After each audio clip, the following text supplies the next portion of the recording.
मनोज जरांगेंना मारण्यासाठी 2.5 कोटी रुपयांची सुपारी दिली गेली आणि ती सुपारी धनंजय मुंडेंनी दिली असा आरोप स्वतः मनोज जरांगेंनी केला। बरं, ज्यांना सुपारी दिल्याची चर्चा आहे, ज्यांना अटक केली गेली आहे ते मनोज जरांगेंचेच सहकारी आहेत। त्यातील अमोल खुणे तर जरांगेंचा जुना सहकारी। या प्रकरणात जरांगेंनी आरोप केल्यानंतर धनंजय मुंडेंनी नार्को टेस्ट करण्याची मागणी केली। मनोज जरांगे सुद्धा त्यासाठी तयार झाले, पण मूळ मुद्दा हा आहे तो हे प्रकरण समोर आलं कसं याचा। त्यातली एक महत्त्वाची क्लिप मनोज जरांगेंनी माध्यमांना ऐकवली। आता या क्लिपमध्ये जे संभाषण आहे त्यावरून हेच दिसून येत आहे की आरोपींकडे असं काहीतरी आहे की ते पुरावे पैशांच्या बदल्यात ते समोरच्या व्यक्तीला देण्यास तयार आहेत। मनोज जरांगेंनी स्वतः सांगितलं की या क्लिपमध्ये 2 आरोपी दादा गरुड आणि अमोल खुणे हे बोलतायत। जर खरंच ही आरोपींची खरी क्लिप असेल तर त्यानुसार त्या आरोपींच्या संभाषणात अमोल खुणे हा व्यक्ती दावा करतोय की त्याचं डीएम सोबत म्हणजेच धनंजय मुंडेंसोबत बोलणं झालं। दादा गरुड याला अमोल खुणे सांगतोय की पेमेंट झाल्याशिवाय आम्हाला काही देऊ नका, दाखवू नका, असंच पुढे बोलणं झालंय। पुढे असं त्यातही हे आलंय की आंतरवलीतून 2-3 माणसं ही धनंजय मुंडेंना भेटायला गेली होती, पण त्यांच्याकडे काहीच नाही, ओळख नसताना ते गेले होते। त्यावर दादा गरुड असं म्हणाला की ते प्रूफ म्हणजेच पुरावे फक्त आपल्याकडेच आहेत, कारण ज्या जागेवर आपण होतो तिथे कोणीच नव्हतं। पुढे संभाषणात पैशांवरून चर्चा झाली, त्यात 2 कोटींचा उल्लेखही झालाय, पण या पैशांच्या बदल्यात 63 ते 64 ज्या काही गोष्टी आहेत त्या सर्व त्यांना पाहिजेत, त्या कुठेही लीक होणार नाहीत, तुमची नावं उघड होणार नाहीत, मी त्याला संपवणार नाही, फक्त बोटावर खेळवणार आहे, असंच बोलणं झाल्याचं अमोल खुनेकडून दादा गरुडला सांगितलं जातंय आणि ते क्लिपमध्ये ऐकायला सुद्धा येतं। यातला एक आरोपी वारंवार पैशावर बोलतोय तर दुसरा हा बोलणं झालं असून शुक्रवारी काम होईल असं सांगतोय।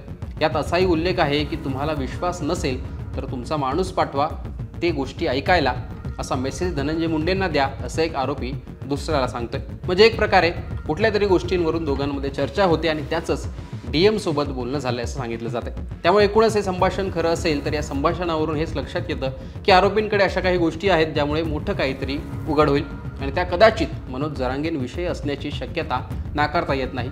त्या धनंजय मुंडेंना हव्यात अशीच बोलण्यातून शक्यता दिसून येते आणि त्यासाठीच हे सर्व बोलणं सुरू आहे। आता मारण्याचा कट आणि इतर गोष्टींबाबत अजून काही क्लिप्स, ऑडिओ क्लिप्स किंवा कॉलिंग रेकॉर्डिंग आहेत का, ते प्रकरण वेगळं असू शकतं असं देखील बोललं जाते। पण सध्या तरी जी क्लिप ऐकवली गेली आहे त्यात तरी काहीतरी मिळवण्यासाठी पैसे मोजले जात आहेत असंच दिसून येत आहे। जरांगेंनी ऐकवलेल्या क्लिपमध्ये नेमकं संभाषण काय आहे ते तुम्ही काळजीपूर्वक ऐका। मग काय माहिती त्यांना म्हणत तुम्ही ह्यांना पेमेंट द्या, तुम्ही तुमचं तिकडे बिझी राहा म्हणा, काय दिलं माहिती असं कार्यक्रमात ती सरी। मग आता काय म्हणजे तुमचं शुक्रवारपासून करून टाकतो, आम्हाला काय देऊ बी नका म्हणजे पेमेंट आम्ही देतो तेव्हा द्या, आम्हाला काही रुपये आम्हाला काय दाखवू नका म्हणजे भरवसा आहे म्हणजे भाव। म्हणजे तुमचं डीएमचं बोलणं झालं का? हा झालं बोललं।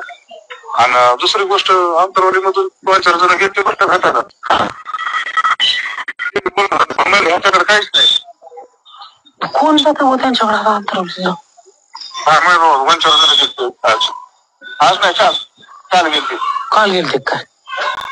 हो विषय महाराष्ट्र म्हणून वेळ घ्यायला लागला आपल्याकडे हे नव्हतं बोलले, हेच मनाने गेलते, ह्यांची ओळख नाही काय नाही, डायरेक्ट तिथे गेले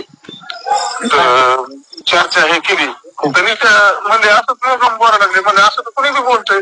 हा बरोबर, काहीच प्रूफ नाही म्हणजे त्याच्याकडे नाही आपले इतकं कोणी डोकं नसेल लावलं एवढं, तुम्हाला सांगतो ना, आपण जिथं ज्या जागेवर होतो त्या जागेवर दुसरं कोण नव्हतं। मी ऐका ना, मला एवढं बोलला, मला मी आयुष्याचं तुमचं कल्याण करून टाकतो, हे तुम्ही कुठं रुपये देतो आणि तुमचं आयुष्याचं कल्याण करून टाकतो, तुम्हाला कुठंच काही कमी करून देणार नाही, फक्त माझ्यावर भरोसा ठेवा म्हणजे शुक्रवार पुस्तक करून टाकतो। आम्हाला भरोसा तुमच्यावर, तुम्ही आम्हाला काही प्रूफ बी देऊ नका, काय नका, तुमची पेमेंट घ्या आणि आमचं आम्हाला देऊन टाका सर। तुमचं नाव कुठं झोपलं नाही, ऐका ना, त्यांना म्हणलं आमच्या नावाचं ते म्हणजे तुमचं नाव कुठं झोपणार नाही, उलट तुम्हाला कधी अडचण येऊ नये, कशी कामात तुम्हाला सहकार्य केलं त्यांनी शुक्रवार कम लावला बरं, आता मागच्या शनिवार केला कार्यक्रम आहे ना, आता उद्या परवा दिवशी 2 दिवस कार्यक्रम आहे तिथं, कृषी मंत्री येते, लय मोठा कार्यक्रम आहे तिथं। आता समजा रविवारी, सोमवारी, मंगळवारी कार्यक्रम आहे, बुधवार गुरुवार काय अडचण आहे त्याला? हा मग ते शुक्रवार म्हणजे ना म्हणतो मीच त्यांना म्हणलं शुक्रवार पत्र करा, ते म्हणजे मंगळवार पत्र कार्यक्रम आहे म्हणलं शुक्रवार पत्र करून टाका, रविवार परत शुक्रवार ते म्हणे माझी तब्येत खराब झाली, कार्यक्रमामुळे आपल्याला बोलता येत नाही ना, कार्यक्रम आहे तिथं 2-3 दिवस असं का? हे मग आता जाणच नाही उद्या म्हणायचं मग त्यांच्याकडे. आता रविवार, सोमवार आणि मंगळवार 3 दिवस कार्यक्रम आहे. बापरे. आणि कार्यक्रम झाल्यावर 3 दिवस कार्यक्रम झाल्यावर तुम्हाला माहिती त्याला दुःख नाही येत आहे. 1-2 दिवस शांतच राहणार. पण त्याला म्हणा तू बिझी राह इकडे ह्यांच्याकडे किंवा सावेकडे त्यांच्याकडे. तुला भरोसा नसेल तर म्हणा तो कोणता विश्वास माणूस पाठव ऐकायला म्हणा. भरवशाचा काही विषय नाही. शुक्रवार पासून आपलं होऊन जाणार. आता मागच्या वेळी म्हणलं रविवारी होईल म्हणला पैशाच काम, आता परत शुक्रवारी म्हणला. शुक्रवार पासून 100% होते. आता किती दिवस बोललो ना 2 कोटी.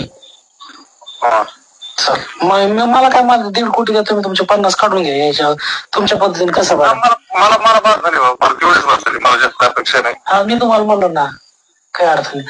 आणि पण शुक्रवार नंतर टाळू नका म्हणा. तुमच्या हाताने ते म्हणत होते. ऐका ना, तुमच्याच हाताने म्हणत होते त्या काढून. बत्तच करू. ऐका ना धनंजय मंडळ म्हणा आता तुम्ही उद्या देतो म्हणले होते, उद्या नाही देणार.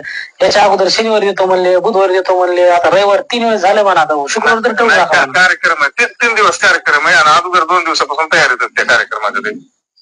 कार्यक्रमात मी लय बेजार आहे त्या गोष्टीमुळं. मला सुचत नाही नेमकं काय. मी टेन्शन मध्ये येतो कामा. नाही काय टेन्शन घ्यायचं नाही. शुक्रवार पुस्तक सांगा.